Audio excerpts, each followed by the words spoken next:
Thank you so much, and thank you all for being here on a rather grim November evening. No doubt your first question is already in your minds. Why has tonight's speaker decided to use as his first slide this cheesy AI image of a Muslim marriage as it might be once we have finally crossed the frontier of the heralded singularity and the man-machine boundary is finally at an end? Well, probably you've already got the answer. It's a simple symbol. Science and faith. A marriage made in heaven. Uneasy bedfellows.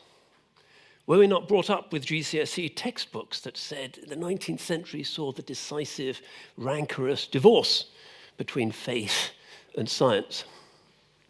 Faith is that thing which really begins with humanity itself in some misty Paleolithic age. It constituted our way of interpreting the mysterious reality, our explanation of things that went bump in the night outside the light shed by the primeval campfire, and it evolved and became more reasonable. But surely it's just a legacy of that distant, uncomfortable past. Now we have a true method of understanding the mysteries of existence. And perhaps that true method has shown existence to be more interesting and more miraculous in a secular sense than the religions ever imagined. This has become part of our sense of what we are as modern creatures. Our modernity is really defined by accepting that these are two rival epistemes, non-overlapping magisteria. In the rather more technical language of Stephen Jay Gould, they coexist, but they really can't cohabit. Uneasy bedfellows. So, as well as the story about Islamic science, past and present, because I do want to talk about the current state of play, I hope also we'll be taking home a few additional thoughts about what this relationship might look like outside the familiar Copernicus, Galileo, Faraday, the wonders of the modern world, evolutionary idea, which tends to buy into perhaps slightly colonial notions of history, really being about the seamless progress from the primeval ooze to the wonders that we are today, and to move into somewhat sideways alternative cultural perspectives. After all, the Chinese did science, the Indians did some interesting science, the Muslims did science, so perhaps this is an exercise in decolonization, challenging our Eurocentric ideas, although we have to acknowledge that in this race of the civilizations, the West is at the moment very definitely ahead. So as well as tracing the history of this very interesting and still really rather important engagement, because the Muslim world has not gone away. 24.7% of the world's population self-identify as Muslims and counting. Recent surveys by something called the Arab Barometer, which keeps an eye on public opinion in the Middle East, and the 15th Arab Youth Survey indicate that in the last 10 years, in the 19 to 29 age group in the Arab world, religiosity has actually palpably increased. So one of our stereotypes about modernity is kind of being challenged by all of this. The old paradigm is being abrogated by something new, rational, empirical, demonstrable, but religion is still out there. So one of the things we need to think about is how we can relate, in a positive way, this still religious Islamic world to the thriving and ever motile world of science. So we'll be talking about the history, but also about the present day, but also about the history of the history, by which I mean the way in which we Western academics have looked at the story of Islam and science, puzzled it over and explained or tried to explain certain key things about where it comes from. Is it native to Islam? Are these always uneasy bedfellows? What are the reasons for the decline of Islamic science and the perhaps unexpected growth of the West? These are, when you think about it, some of the most important questions any historian can ask. They cut to the heart of our understanding of the triumph of the West.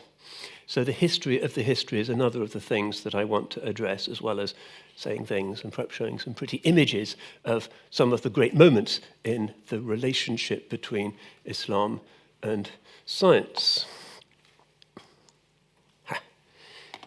Just to underline my point, one of my favorite writers, I always put her in wherever I can, just indicating what is generally taken to be the essence of what religion is.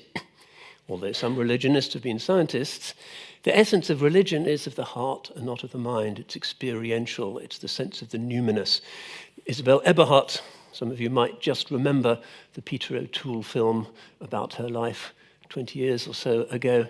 A fairly typical illegitimate daughter of a spoiled, drunken Russian priest who learned Arabic, started hashish smoking in Tunis, then converted to Islam, dressed as a man, traveled all over North Africa, became a member of the Qadiriya Sufi order, turning her back deliberately on 19th century reason, science, rationality, exploring a medieval world, and producing golden prose like this. What can a scientist say to something that is undeniably human like this? It's better in French, but it's worth repeating in English. Standing next to each other, she's just gone into a mosque in Algiers to pray. We all prayed as we listened to the exhilarating yet solemn exchange between those two voices. The one in front of us sounded old and hoarse, but gradually grew louder till it was strong and powerful, while the other one seemed to come from somewhere high up in the mosque's dark reaches, as it sang triumphantly in regular intervals of its unshakable, radiant faith in Allah and His Prophet. I felt almost in ecstasy, my chest tightening and my heart soaring up towards the heavenly regions that the second voice seemed to be coming from in a tone of melancholy joy, utterly convinced and at peace.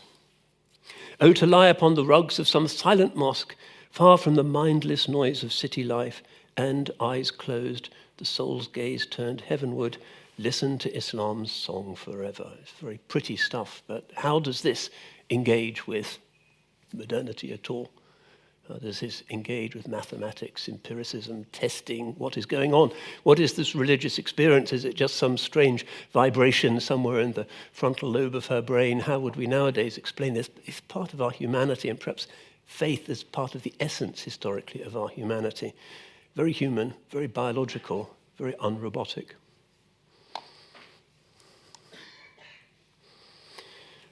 Another way of juxtaposing these two.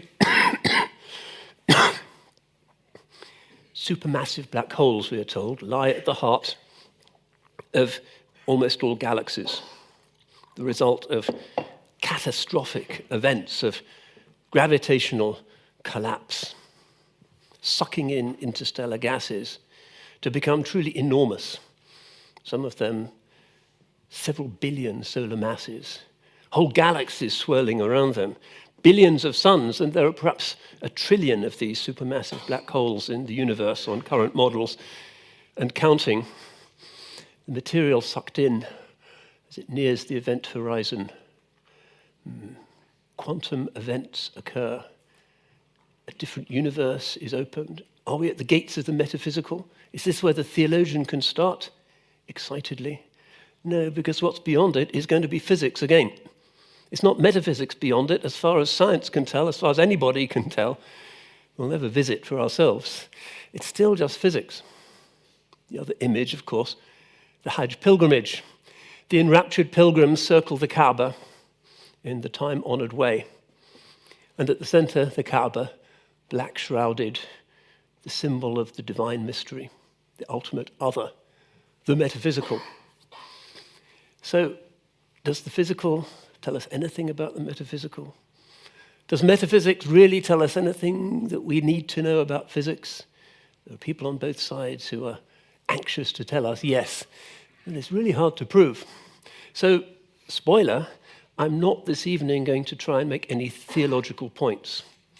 I inhabit a divinity school, but I'm just going to describe. And perhaps we'll go home with some enriched perceptions of how this engagement has worked. Physics and metaphysics, science and religion, Islam specifically, and science. But I'm not going to offer you any clear, tidy answers. The next thing, procedurally, we need to get out of the way, it seems, is what on earth we're going to call this. And nobody seems to agree. academics wouldn't earn a living if they agreed on everything. So here we have 4 very reputable contemporary texts.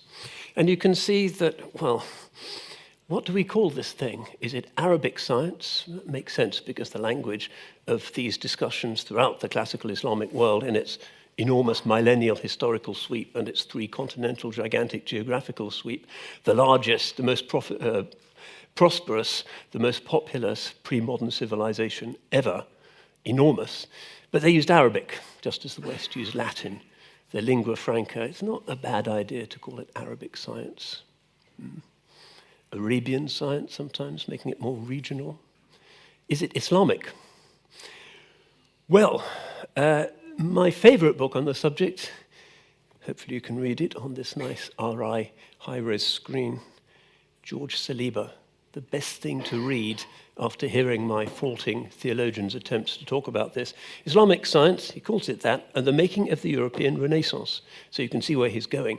To what extent is Islamic science significant in providing the foundations for our own story here in the West? He calls it Islamic science. What he means by that is that it is science pursued within the boundaries of the world of Islam, and in some complex and diverse way engaging with the metaphysics and also the moral universe and the procedural boundaries of Islamic law and Islamic civilization. Another term we use sometimes is Islamicate. This is becoming more fashionable, also quite useful. It means things that are not necessarily from the religion, but are associated with the culture that the religion seems to have triggered. So belly dancing, shisha bars, things that are part of Muslim culture, but are not really necessarily Sharia compliant or religious, the Islamicate. Maybe that's useful as well. I prefer Arabic science, because some of these guys actually were not even Muslims, particularly in the world of medicine. A lot of them were Christians. Some of them, like the great Maimonides, originally from Muslim Spain, Arabic-speaking, ended up as personal physician to Saladin, the reconqueror of Jerusalem. He was Jewish, but he wrote medical texts and was a great medic. You can't really call him an Islamic scientist. Arabic science will do. That's my preferred thing. But actually, I'm avoiding this whole academic polemic by this evening speaking about Islam and science. That will be my tone throughout. So let's make a start by looking at some of our heroes. Caravaggio didn't actually do paintings of medieval Islamic scientists and theologians, but I sought the help of the AI bot just to kind of... Artist's impression. Maybe AI originally stood for that. If artists can invent images, why can't we do it through AI? But there is perhaps some image of what he might possibly have looked like. He's from Khwarazm. Nobody knows where that is now. Top left-hand corner of modern Uzbekistan, a kind of trackless desert, horribly polluted, high rates of infant mortality and child sicknesses as a result of Soviet biological, nuclear, chemical tests. Pretty depressing place.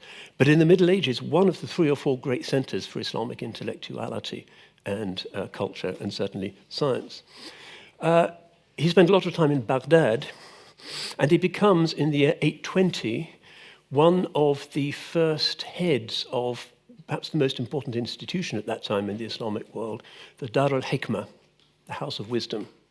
The Caliph, the commander of the faithful, Al-Ma'mun, the great Abbasid Caliph, had decided that science and Greek philosophy and the ancient learning was so interesting that he wanted to actively promote the learning about those cultures in his caliphal capital with enormous official research grants. Seems to have been a magnificent place. Huge libraries with books in different languages, rooms for researchers, a little hospital attached, students, its own mosque. It was a magnificent place. And al-Khwarizmi becomes the head of this place. And if you think of the map of the medieval Islamic world with Baghdad at its center, this great city of 1 million people, the largest city in the world, the most diverse city in the world because it's on the Silk Road, it's the center of everywhere, they're able to access Indian knowledge. They're able to access Babylonian science, they're able to access Greek science, they're able to access really all of the great heritages of the Eurasian landmass, and there's a team of translators who do texts from Greek, from Syriac and other languages into Arabic. It's one of the few unambiguous cases in world history where one civilization has deliberately set out to learn not just about, but from another civilization. And it has a transformative effect in the evolution of Islamic theology, Islamic philosophy, as well as the sciences. So he's known as the father of algebra. Generally, this is how we remember al-Khwarizmi. He may even have invented the name, because his great book, Kitab al-Hisab fil Jabri wal Muqabala, which is one of the great, perhaps the great medieval textbooks on algebra, mathematics generally, which was the staple, the most popular text on maths in European universities in the Middle Ages, once it went into Latin, uses this word al-Jabr, which gives us algebra. It's an Arabic word. It's a sign as to how profoundly medieval Arabic science influenced the Latin West. Well, muqabala, which means something like equivalence. One of the things he spotted was that you can make more interesting equations, equations of the second degree, quadratic equations. He seems to have been the first to have cracked quadratic equations. If you find equivalent terms on both sides of the equation, you can knock them out. Simplify, simplify, and you can resolve the equation. This is quite important stuff. And the 12th century Latin translation of the book introduces the use of decimal notation and Arabic numerals into Europe. Beforehand, people had been using those shockingly cumbrous Latin numbers with L's and X's and doing sums with that, you can imagine. Now, the way is open for all kinds of new innovations. But like a lot of these people, he's really a polymath. Academics nowadays hyper-specialize in a tiny slice of knowledge, or they never get promotion. These guys are kind of Renaissance men avant la lettre, and yes, sadly, they're all men. So he produces a Kitab Surat al-Ard, the book of the form of the earth, in which he takes the ancient Greek scientist and geographer Ptolemy and checks his measurements. Ptolemy thought that the Mediterranean world is 64 degrees of longitude long, but he checked it, and he reduced it to 50 degrees, which is not terribly far from the actual reality. It's very precise. So one of the things we find about these Dar al-Hikmah scientists is that even though they're reading this ancient Greek stuff in actually very serviceable, very good Arabic translations, is they're not just taking them, as the Byzantines had done, as the last word, but they're checking. They're doing their own observations. They're doing their own measurements. One of the paradoxical gifts of the arrival of monotheism in the Middle East, and this is certainly the case with Islam, is that people were inclined to check things because, after all, the Greeks are a bunch of pagans and we don't have to take their word for anything. There's a certain monotheistic skepticism which actually enabled this interrogation of Plato, Aristotle, Plotinus, Euclid, Galen, and Ptolemy, which was very characteristic of this great age of Islamic science. But of course, he gives his name, al-Khwarizmi, to the algorithm, one of the fundamental building blocks of today's cybernetic world. Al-Khwarizmi gives us the algorithm. Ibn al-Haytham, al-Khwarizmi, the father of algebra. Ibn al-Haytham, the father of optics. He really is. Born in Basra, southern Iraq, about 965. Again, a polymath. He seems to have been the first to have thought about what to do with the Nile flood, this hugely destructive thing that happens or happened every year. And he told the Sultan of Cairo, I think we could build a dam up at Aswan. He goes, looks at the immensity of the river and the size of the cataract and thinks, probably not. And the story goes that he goes back to Cairo and he's so afraid of the Sultan's displeasure, having made these rather large promises, which scientists sometimes can do in order to get those research grants. Some things don't change. He pretends to be mad, according to the story, and stays in his house for 15 years until the Sultan moves on to the next world. But during that time, he's writing, and he's playing around with equipment. He's very much an experimental, observation-based scientist. He's the first to have described the camera obscura. He's doing things with dark chambers, with light, with lenses. He's the father of optics, and his Kitab al-Manazir is, again, the great medieval text on optics. And he's not just interested in lenses and how they work, but is interested in deciding how light moves, and he discovers it does indeed move in a straight line. He's interested in the eye. What is going on, after all, when we see things? It seems intuitive, but it's a big, strange mystery, really. A lot of Aristotelians, including some of the time Aristotle himself, had this intromission theory, which held that the eye sent out a beam that could then kind of see stuff, and that's how we detected things, rather like sonar or radar. Send out a pulse, and then you can see things. That's the way bats see, anyway. Not necessarily strange. But Ibn al-Haytham went by this. He says, well, if you look at the sun, it hurts your eye. That suggests that that beam coming from your eye is not really a beam coming from you. It's something coming from the sun that's hitting you, just as something hits you if a stone hits you or something else. It's a pain that comes from outside yourself. So this intromission theory, blown out of the water, and from that time, generally, everybody, and this is influential, a text on Kepler in particular, the great European astronomer, later on, this theory of the eye. Where is the image formed? Is it the lens? Is it the retina? Kepler went for the retina. The lens, he thought, may well be the place where the image forms. Rather difficult for them to determine that. But basically, he's the first to have a roughly correct theory of vision. And somebody who is described by, of course, he's a popularizer of Islamic science, but it's actually very exact, and he knows the latest stuff. Jim al-Khalili, this is his quote, the first true scientist, not just the father of optics, the first true scientist. And look at this quote, beautiful explanation of the experimental method, and an absolute refusal just to take stuff on trust just because it's in some ancient Greek test. He has to verify everything. The world thinks he's mad. He's sitting in his house in Cairo near Al-Azhar and working out these things, and he wants to do everything himself. In his book on optics, there's hardly anything that is a quote from anyone. He wants to ensure that everything is done through experimentation. Are there regular patterns? Can I predict the outcome of a particular procedure? Is my apparatus so precise that I can predict always what the outcome will be if I put in the same inputs? Really, this is the experimental method, which is why Jim calls him the first true scientist. Like a lot of these polymaths, he writes other stuff as well. 20 books on astronomy, refining Ptolemy in quite drastic ways. Books on theology. The Kitab al-Manazir is subject to various later commentaries, including a famous one by somebody called al-Farisi in the late 14th century. But he keeps on going. Another thing that he does, perhaps we've seen this, the moon illusion. Another ancient human puzzle about the world around us. Children notice this. Daddy, why is the moon big tonight? It's near the horizon and it seems to have swollen. Is that really what's happened?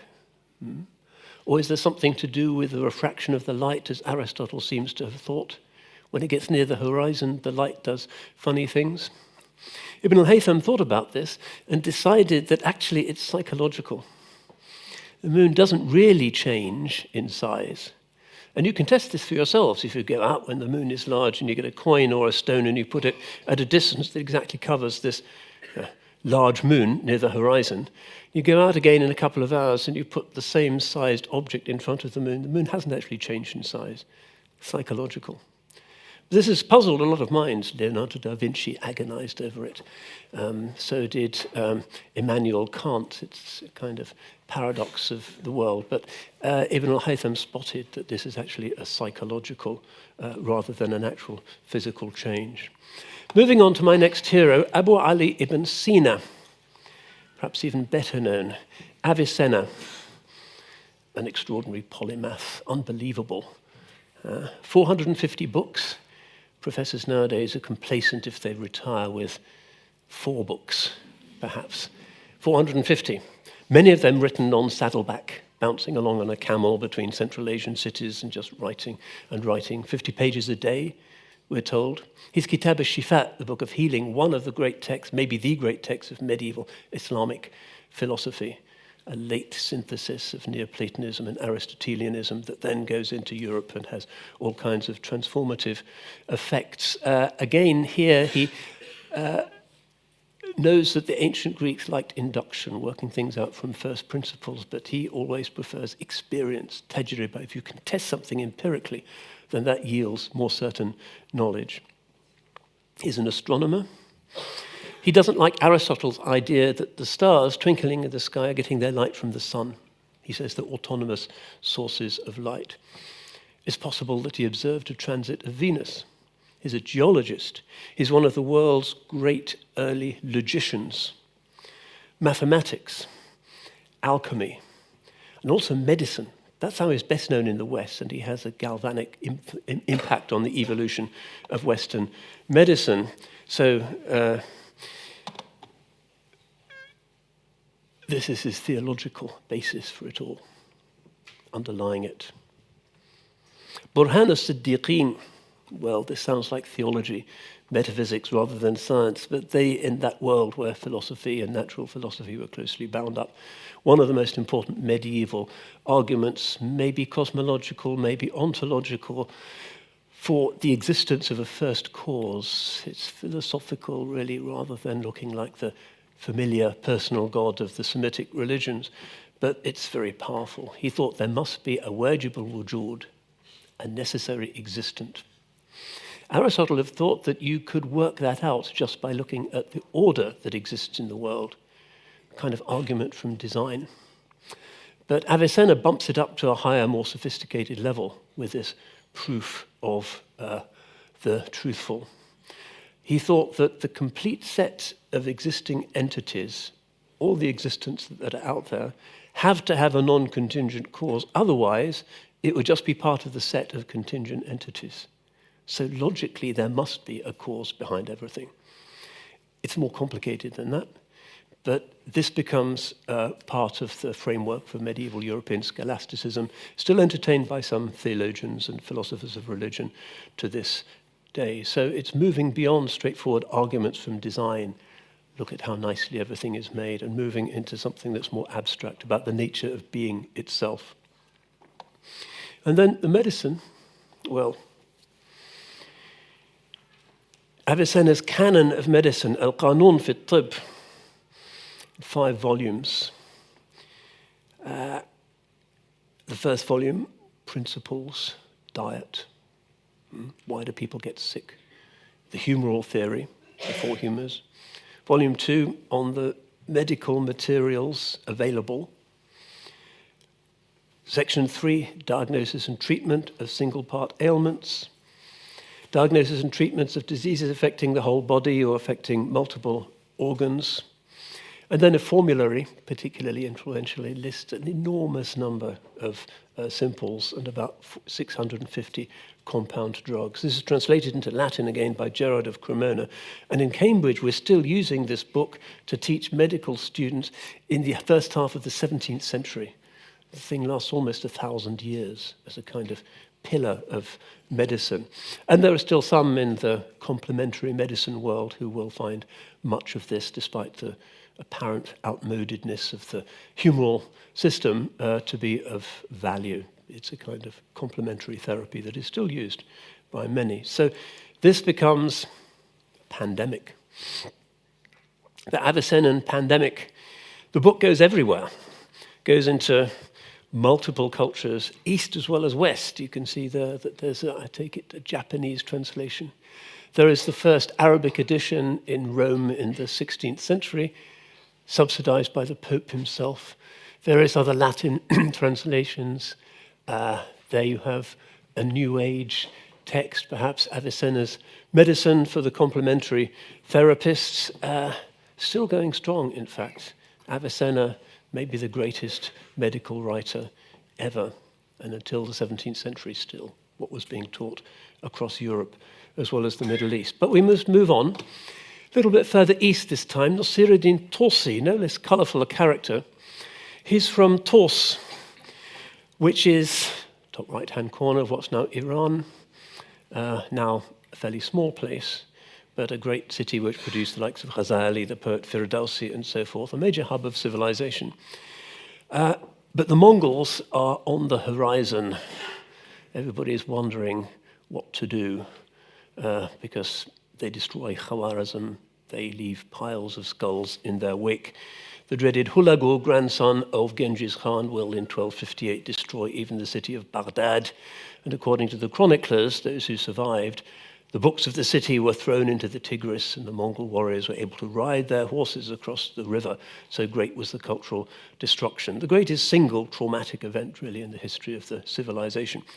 So he leaves Tors, and he goes to seek a kind of bunker.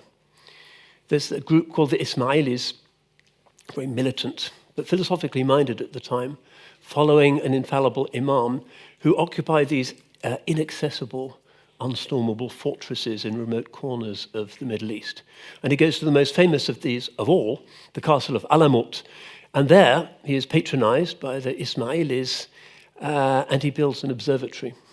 And he stays there for 30 years. Other refugee scientists join him, and he notes the destruction, sadly, of his city of Tors, the city of Nishapur. All of Central Asia really becomes a smoking ruin. But Alamut survives, but then Hulagu lays siege to this impregnable fortress in the middle of nowhere, a 7-year siege. We're told that eventually they give up, not because they're running out of food and drink, they've got plenty of that left, but because their clothes are so threadbare that they're falling off their bodies and they're almost naked and it's cold and they surrender. Torsi survives. He's a smart guy. He sees the writing on the wall. He negotiates with Hulagu, Genghis Khan's grandson, as saying, well, I can do good astrological charts for you. Look at my observatory. I want a research grant. Grant comes back approved, the green light. And he goes to Hulagu's capital of Maraga and sets up another, even greater observatory where he gathers surviving scholars. And this is what's left of it. It isn't really much. But there was an enormous sextant there, about 40 feet high, a mural sextant which enabled a very accurate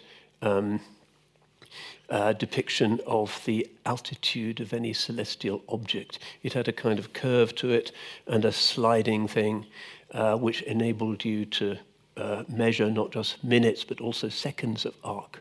So this is the heavens measured more precisely than ever before. Another thing that he does, which is kind of important when this stuff, by complex routes, filters into Europe, is this thing that we call the Torsi couplet, or the Torsi couple. This resolves one of the weird problems of the old Ptolemaic system of astronomy, which insisted that the Earth had to be the center of the solar system. If you believe in that, the ancient Greeks all believed in it, with a few exceptions, Aristarchus and a few cranks on the margins, but basically it's a heliocentric system. On the margins, you can see at night, on a clear night, the planets are indeed going around the Earth. It's kind of obvious, the sun and the moon going around the Earth. But their speeds are variable. This is because of the elliptic nature of their orbits and other things that we've since been able to work out perfectly. But that seemed very awkward. Why should Mars slow down? Why should sometimes they seem to go backwards? So they came up with various strange solutions, including this idea of the equant, which is that black spot, which is some way from the center of the solar system. And in order to get rid of this really inelegant solution, Torsi derived this couple. You can see the manuscript on the left. He decided that if the epicycle, the circle within which the planet is revolving, is in a larger circle, and the diameter of the smaller circle is exactly half of the diameter of the larger circle, then you can account for everything moving around in this way without having this equant in the way. A major advance on the old Ptolemaic system. It's still heliocentric, but it seems that various travelers, somebody called Guillaume de Postel, who was a wandering astronomer, who then wrote his memoirs, and others managed to get it into the literary world which Copernicus occupied. It's a rather complex teleology, but it does seem that this is one of the factors. Islamic astronomy never really cracked the issue of the sun being at the center, but these are major steps in that direction. Commentary on the Almagest, another of his books. Memoir on Astronomy, which Al-Khalili calls the most important and original book on astronomy to be written in the medieval world, refined further by Ibn Shatir, the great astronomer of Damascus in 1375. So this is all impressive stuff. It's all based on the insistence that one has to check the facts with observatories, with dark chambers, with investigating for oneself, which the Byzantines had not done. But then the question, which I alluded to at the outset, begins: what went wrong? The title of Bernard Lewis's famous book. Why is it that this civilization, which was ahead of the West and giving the West all of its key terms, even many of its star names? I told my amazed son last week that the name of Arsenal Football Club is actually an Arabic name, coming from the old Abbasid idea for a naval arsenal, Dar es-Sinaa, and he was gobsmacked by this. It's a fundamental layer in the evolution of the English language. All of those Arabic terms, admiral, there's dozens of them. But then the tables were turned, Western civilization started to take off. When? Where? How? Hugely important transformation. From about 500 before the Common Era to about 1500 of the Common Era, European science was more or less the same thing. The Islamic world was bouncing around with various innovations and genuine steps in the direction of true experimental method. But what happened? There's lots of theories about this, and I'd like to talk a little bit here about the history of the history. Why is it that the West is now ruling the world, much to the chagrin of the defeated civilizations, which means really every other civilization? How did this strange thing happen? Some people think it was because, and this seems to be John Walbridge's idea, that it was because the Islamic world from the 15th, 16th century onwards became increasingly introspective and liked mysticism, the universe within, rather than exploring the horizons without. Possibly, but there'd been mysticism in Ghazali's time, and almost from the beginning of Islam, it doesn't really seem to be the sole decisive argument. Other people just say, well, it was the Mongols. 1258, capital destroyed, Khwarazm destroyed, Nishapur destroyed. After that, there was really not much going on.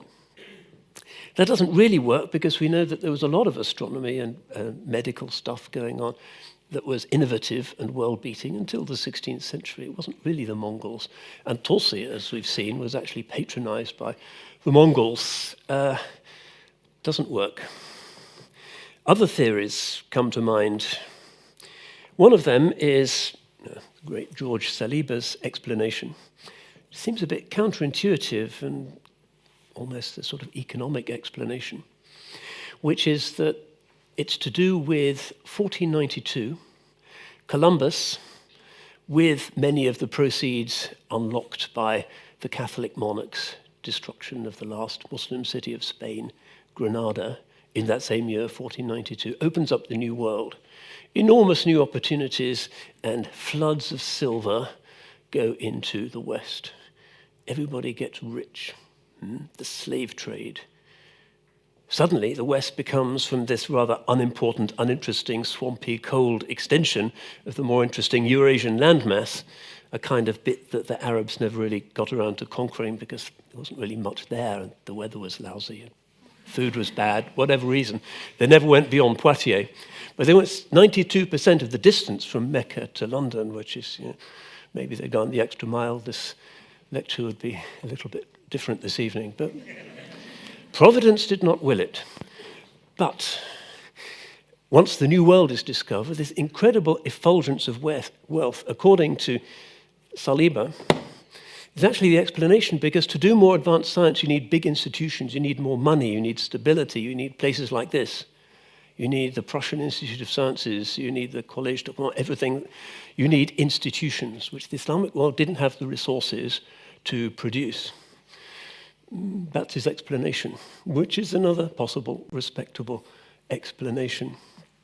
In any case, in the age of decline, whenever exactly we define it, and it's not really, the Abbasids were great for 2 centuries, and then everything was kind of boring and superstitious. It's going on. The Islamic world is scientifically ahead until at least the year 1500. During this age of decline, you have European military victories enabled by new science, new navigational aids, flintlocks on muskets, new kinds of sailing ships, grenades, stuff that the Islamic world couldn't really compete with. The Ukraine war is now fought over former Ottoman territories. Who knows that Odessa was once a thriving Ottoman city. Catherine the Great had the bigger guns. So the Islamic world responds not really by more science, but by importing scientists and particularly military technicians from Europe. This is the age of the converts. Tobias Graf's book is really amazing. Quite recent, he talks about all these strange adventurers who end up converting to Islam and serving the Sultan. They usually go to the Ottoman Empire. There is Osman Pasha, a.k.a. the Comte de Bonneval, who revolutionizes the Ottoman corps of bombardiers and artillery and enables the Ottomans to take back Belgrade from the Austrians, makes a significant difference. He's an honored memory, even has a street named after him in Istanbul.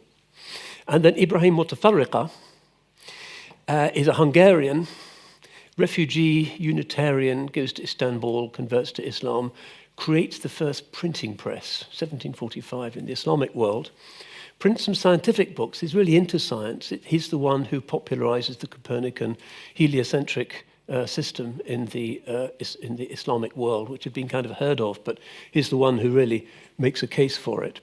So this is the age of converts, crumbs, as it were, falling off the demographic table of an increasingly educated Europe and propping up what's left of the Islamic world.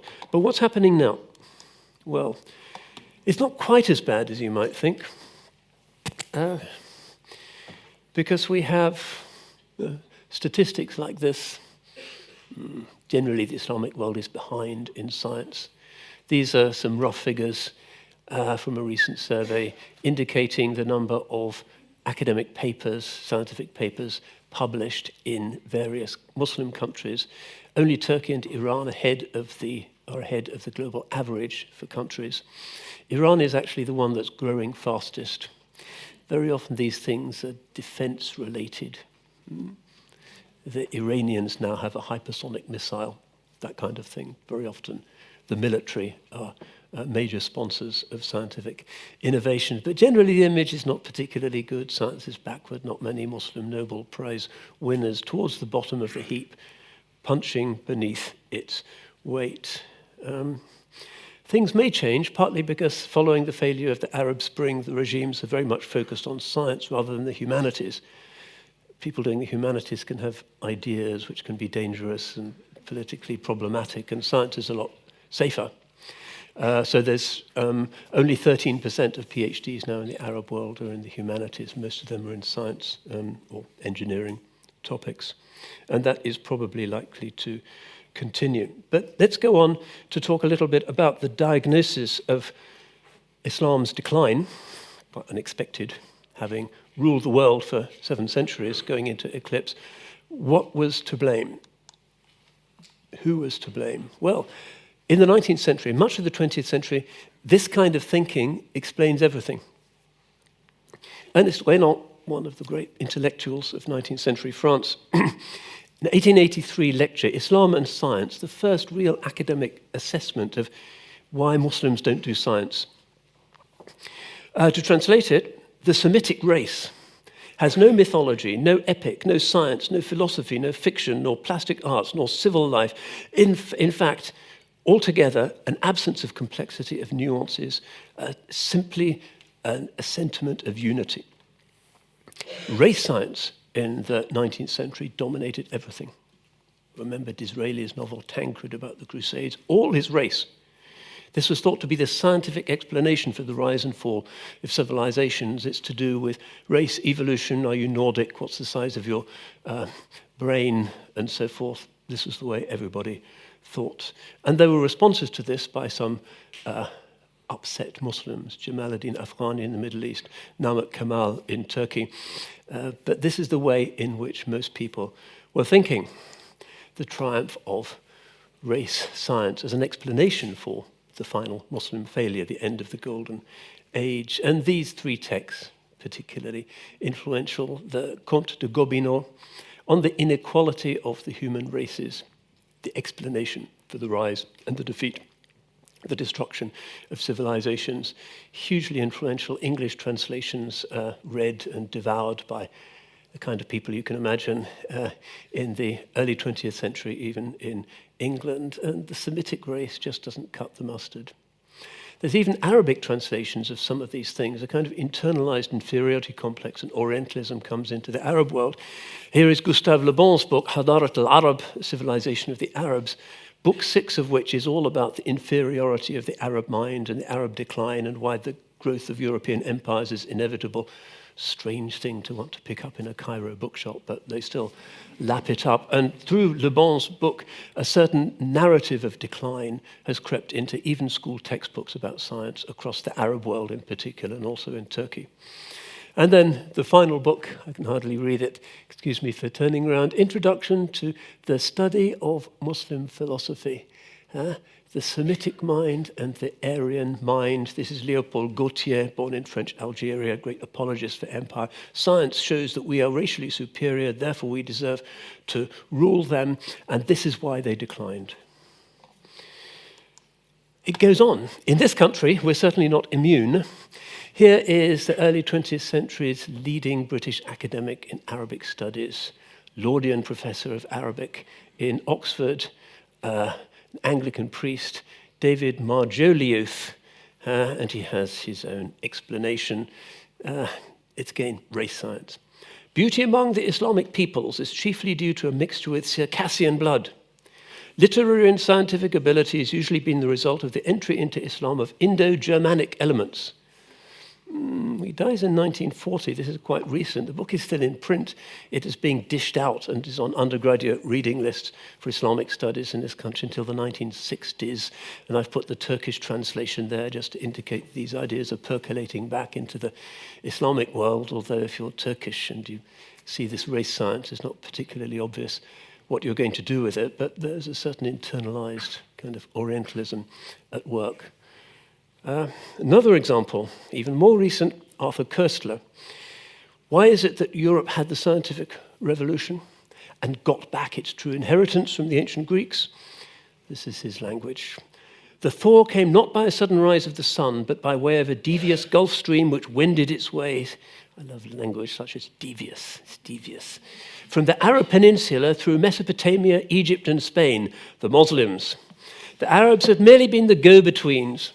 They had little scientific originality and creativeness of their own. The majority of the scholars who wrote in Arabic were not Arabs, but Persians, Jews, and Nestorians. So even at the end of the 1950s, he's still going on about this kind of ethnic thing as being determinative. They're not really Muslims because they're kind of Persians or something else. Somehow they're Jews. You have to explain this Arabian science in terms of some kind of ethnic thing. This is really recent. Arthur Koestler, a very leading intellectual in this country. So, stepping back from the culture wars, what's really going on? Islam and science, shotgun wedding? Well, you have in the Quran endless invocations of nature, the beauty of nature, the order of nature. It's a kind of argument from design, polemicizing initially against the pagan Arabs who in primordial form thought, well, there's a spirit or a goblin moving things, and there's a spirit in the sun, and there's a scary creature in that tree. All of the signs of nature for the Quran are to be interpreted vertically. That is to say, they are all signs of the one God. So the order of creation, the orderliness of creation, important, apparently hospitable to science. Even though there are miracle stories, Moses still splits the Red Sea. His staff still turns into a serpent. The prophet points to the moon and the moon splits into two. There's miracles. But even the idea of miracle indicates that there is a norm that is being violated. Creation operates according to orderly principles, and those supernatural events, quantum events, it's not really that. But there are exceptions that don't disprove the fact that we inhabit an orderly cosmos. Also, the hadith literature tends to get rid of a lot of stuff that had been inherited from the Greeks, kind of magical stuff. He is not one of us who reads omens, the flights of birds, casting with arrows, drawing lots, investigating the innards of sacrificial animals. All of that, which was big for the Greeks, ruled out. 3 will not enter paradise: the constant drunkard, the severer of family ties, and the believer in magic. You don't go to heaven even if you've done something on your neighbor with some magic talisman thing. The gates of heaven are banned. Prophet doesn't like it. The astrologers lie even when they speak the truth. Even if it turns out that their predictions are right, they're still telling a lie. Astrology is also ruled out by this new religion. The Prophet in the Hadith has said so. And generally you find that these Muslim astronomers are particularly anxious to differentiate themselves from the astrologers, even though they get the research grants by being astrologers to rulers and sultans, because that's what the rulers are into. They use that in order to do real science, in order to do astronomy. So Avicenna writes a book against astrology, Ibtal al-Nujum. He doesn't believe in it. They invent a new term for astronomy, ilm al-hay'a, in order to differentiate it from the Tanjim astrological thing. Sometimes they call it al-hay'a as-sunniyya, Sunni astronomy. In other words, none of this superstitious stuff. Real science, real Islam. Another hero of this story, we are coming to a close. Abul Hasan al-Amiri dies in 992. Another Nishapur guy, Aristotelian philosopher, very interested in determinism and in causation. Difficult subject, causality. He writes a book, Al-I'lam bi Manaqib al-Islam, in which he looks at some of this evidence and says, we're not a superstitious religion. We believe in an ordered cosmos. Islam is particularly hospitable to the development of these ancient sciences, whether they be Greek or Persian. Ours is the natural crucible for reason. So the paradigm starts to shift, what I call the Orientalist flip. Remember Renan and so forth, backwardness, the Oriental mind, the Semitic mind. The latest stuff in the serious academic work on this rather important historic reality is this kind of thing. These are the leading figures. Joseph van Es, professor of Arabic at Tübingen, author of the greatest 4-volume work on early Islamic theology, and a Catholic, this is not apologetic, says, Christianity speaks of the mysteries of faith. Islam is nothing like that. For St. Paul, reason belongs to the realm of the flesh. For Muslims, reason, aql, has always been the chief faculty granted human beings by God. Oliver Leaman, professor of Jewish studies at the University of Kentucky. The Quran does indeed display an unusual commitment to argument and logic in its self-explanation. Whereas Judaism is strongly linked with ethnicity and Christianity with the leap of faith, Islam has successfully grown by contrast with these religions by stressing its rationality and evidentiality. Dimitri Gutas, maybe still the greatest expert on the Greek to Arabic transition at the time of the Dar al-Hikmah, the Byzantines turned their back on ancient science because of Christianity, while the Muslims had welcomed it because of Islam. So the field has really changed. Marjolius must be revolving in his grave. This is a religion that, according to the latest scholarship, and this is far from any kind of theological apologetics, is that actually this is a religion that historically has valued reasoning things out. Another myth. Science and philosophy were persecuted in medieval Islam, known as the Straussian theory, because of Leo Strauss, who thought that various mysterious clerical forces suppressed science. We now know that because of the constitution of classical Islam and classical Islamic law, there was no possibility of establishing a real inquisition. There's no pope, there's no Vatican, there's no clerisy, there's no magisterium, there's no mechanism to persecute people, even if you want to do it. Baghdad continued to be enormously diverse. Remember, we're talking here about classical Islam, not about modern fundamentalism, Islamism, that stuff. We're talking about the normative patterns of the pre-modern religion. The Impossible State by Wa'il Hallaq, really a classic of contemporary Islamic studies. People should read it, not just to understand how medieval Islam managed to be so diverse, sustainably so, but also why contemporary Muslim societies seem to be in such an uproar. The best thing on the subject. And then Thomas Bauer explains how until the middle of the 19th century, ambiguity, ambivalence, the welcoming of divergent opinions was regarded as part and parcel of the normal Levantine scholarly culture. People appreciated difference in a way that following the rise of modernisms and fundamentalisms has become unusual in the Islamic world. So, Islamic world seems to be quite a healthy habitus for science. Here again, John Walbridge contrasts it with the European history. In contrast to the situation in Europe, prosecutions for heresy were rare. The Islamic world produced no martyrs for science like Bruner and Galileo. Moreover, as later recorded curricula show, science actually was taught in the madrasas along with logic, natural philosophy, and metaphysics.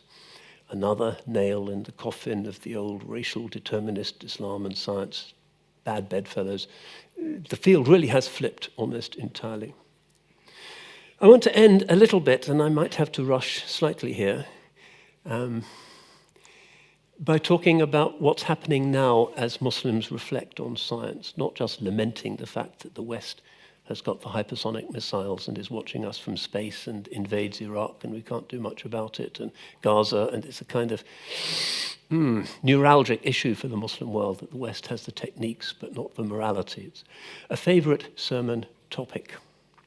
Although, another aside, one of the paradoxes and the contradictions in modern Islamic fundamentalism is that even though they envy the West its science, they don't really like the medieval Muslim scientists because they're dealing with this Greek stuff that they regard as pagan. Fundamentalism is puristic as well as puritanical. It doesn't like the idea that you can borrow from other civilizations. The Quran should be enough. So on the one hand, they want the science. On the other hand, they don't like Islam's historic hospitality to science because it's too inclusive. It's one of the Achilles' heels in the Islamic fundamentalist platform. Not that they listen to me. So the Hesperocene, new term which I'm launching this evening, we speak of the Anthropocene. That's become, it's not really an official geological, paleontological term. The Holocene is the nearest we can get. It's the idea that we are now in a new geological, geomorphological age where human agency is the principal shaper of landforms and ecosystems on the planet. It's an age dominated by anthropos, human beings. But if you want to decolonize this and say, well, this situation is the result of Western science, Western technology, Western capital, Western techniques, don't blame Chinese civilization or Indian civilization for the climate crisis and the mess that we're all in. They may be adopting this science, but it comes from the West. This is the end of a certain type of Darwinian triumphalism. The West is the best. We're in hot water, increasingly, literally, and it is the West. Hesperis, Gharb, where the sun sets. We are in the Hesperocene age where this much vaunted civilization is actually presenting a proliferation of existential threats. That's the age that we're in. So Bruno Guidardoni, who is the former director of the French National Observatory at Lyon, convert to Islam, expert in galaxy formation, one of the interesting people to read on this, has this thought. The great discovery of the 21st century has been the realization that science can destroy us. The old triumphalism has been humbled. Just as the Muslim triumphalism has been humbled by modernity, maybe that enables a more civilized and realistic conversation. Yeah, since the First World War, James Joyce, that generation realized the destructive capacities of scientifically enabled technologies. Doomsday scenarios, which in the heyday of the Edwardian age had been unimaginable. Things really changed. Another term which has occurred to me, the biopause. The existential threat is not really to the mineral orders, but to living things. Look at these quotes. I know I'm going to end on a depressing note. Never mind. Looking at the world at no very distant date, an endless number of the lower races will have been eliminated by the higher civilized races throughout the world. This is the kind of language that Renan and Gobineau are picking up on. And you do see, certainly when you look at the other orders of creation, the other species, a massive genocide of the four-legged peoples happening on Earth. You don't need to be an eco-warrior to observe that and to fret about the consequences. Alan Turing, talking prophetically about artificial general intelligence. Let us now assume for the sake of argument that intelligent machines were a genuine possibility and look at the consequences of constructing them. There would be no question of the machines dying, and they would be able to converse with each other to sharpen their wits. At some stage, therefore, we should have to expect the machines to take control. I love that clip of Elon Musk talking to Rishi Sunak, who's got his Rishi Sunak smile, which starts to crack when Elon starts to talk about, well, maybe they will take control, but we think that the chances are worth it, kind of apocalyptic. Welcome to the desert of the real. It's part of our dystopic vision for a scientifically triggered and enabled future. And then Greta Thunberg, bless her. I think that in many ways, we autistic are the normal ones and the rest of the people are pretty strange. They keep saying that climate change is an existential threat and the most important issue of all, and yet they just carry on like before. So when Muslims consider the current science, they tend to do so in the context of the West's anxieties. Climate change anxiety is a major mental health issue amongst young people nowadays. And it's not just climate change, it's molecular nanotechnology. It's the possibility of genetic engineering, it's the possibility of, there are plenty of proliferating threats. Modernity seems to be a kind of gamble. So Muslims, when they think about this, split into a few theologies. I promise I'll let you go shortly. This is the kind of pièce de résistance. What are Muslims thinking about this? Sayyid Hossein Nasr, an influential historian of Islamic science in Washington, of Iranian origin, thinks that modern science is out of control because its passion is a kind of sublation of the religious urge. Modern science has sought to quench our profound thirst for the infinite on its own level of finiteness, forgetting the limits which have always been set upon the sciences from on high. And this has led to an explosion of the most dangerous kind, which now threatens the very harmony of the natural order. Writing this back in the 1970s, he hasn't really been proved wrong yet, I would say. So some Muslims reflecting on modern science say, it's going to kill us all. It's too dangerous a gamble. It makes us more comfortable a bit every year, but with each roll of the dice, with the possibility of nuclear disasters or grey goose scenarios or whatever it might be, we have a Centre for the Study of Existential Risks now at the University of Cambridge. It's a real thing. How many times do we roll the dice before we get unlucky? So for him, it's not worth it. He's against the modern world. He thinks that the scientific revolution triggered something that will lend itself to complete annihilation, like Nick Bostrom and some others who think that it's the nature of some of these technologies eventually to destroy us. Another Muslim response, great, maybe one of the greatest 20th century religious poets in the Muslim world, Najib Fazl of Turkey dies in 1983, reflecting on the triumph of Apollo 11. Very scathing. He thinks it's arrogance, hubris, scaling the heavens, a child who rides a hobby horse, steel helmet on his head, plastic Mac on his back, a fish in a jar that thinks it's in the sea. Bitter the solitude in the boasting crowd. Within us, a throne-going spaceman. We are liberated from space. We go beyond time itself. Ours is the mystery of dwelling in space. There's a hint here of Nasr's idea that the modern sciences that look outside are a kind of sublimation of the deep human quest to figure things out through introspection. And the West is seen as arrogant, hubristic, destructive. This, again, is quite a common Muslim response. Another one, Bukailism, it even has a name. Maurice Bucaille, a French gastroenterologist, dies in 1998. Becomes personal physician to members of the Sadat family in Egypt. He does things with the bellies of Egyptian mummies and gets into all kinds of interesting paleobiological stuff. But he gets interested in Islam as well. And this book, The Bible, the Quran and Science, is a runaway bestseller to this day in just about every Muslim publishing space.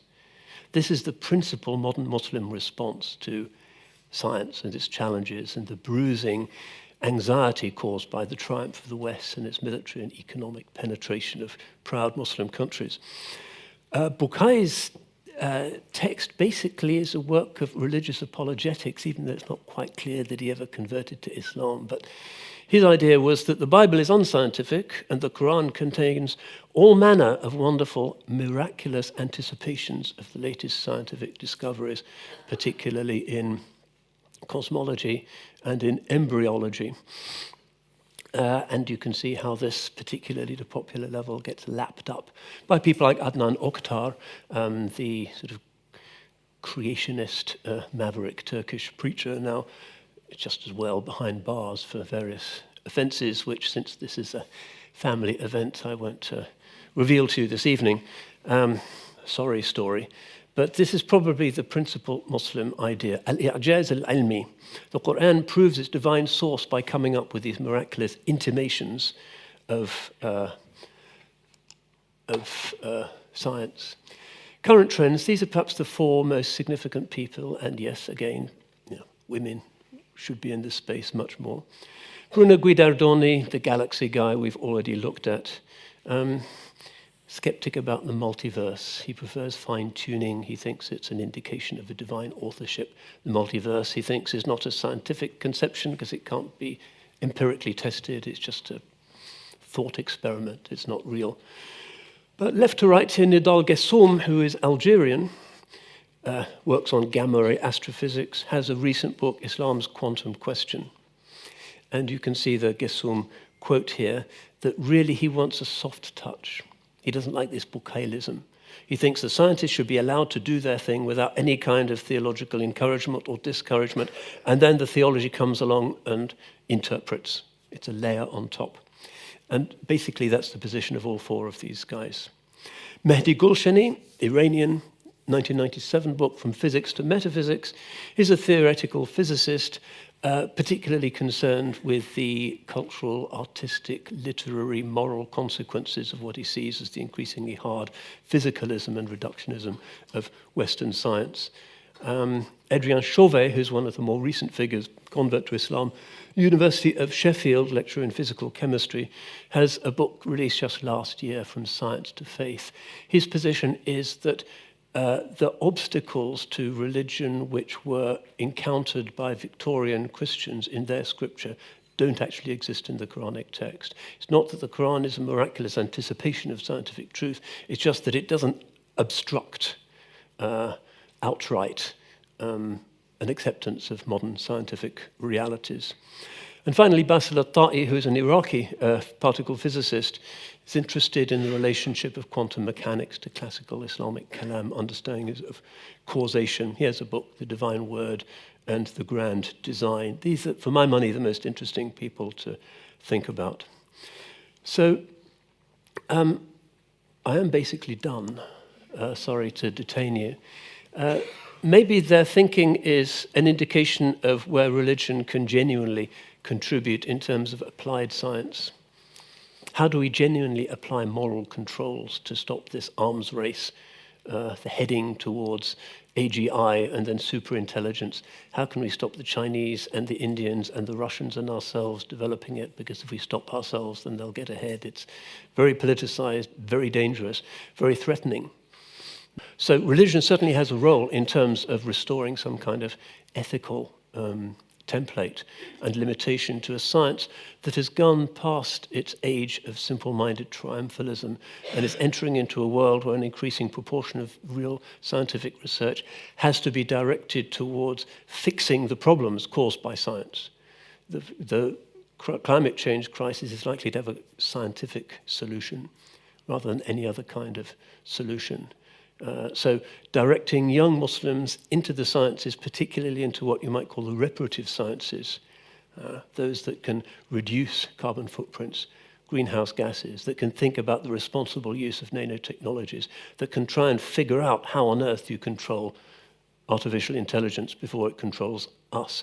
These are areas in which theologians, and probably theologians can cooperate across the religions, can play a very significant role in reducing these risks, and also, I think, in restoring the public's general confidence in the men in white coats, that they're not all Dr. Strangelove types, hell-bent on destroying the planet, but that science can once again be reconfigured through advice from the religions on applications, not on research or research methods or worldview, towards the greater good of humanity. And after all, this center, the age of Faraday and so forth, these were idealistic men, and many of them driven by religion. Faraday certainly was. So I've come to an end. Thank you for your patience. Some of you will recognize this quote.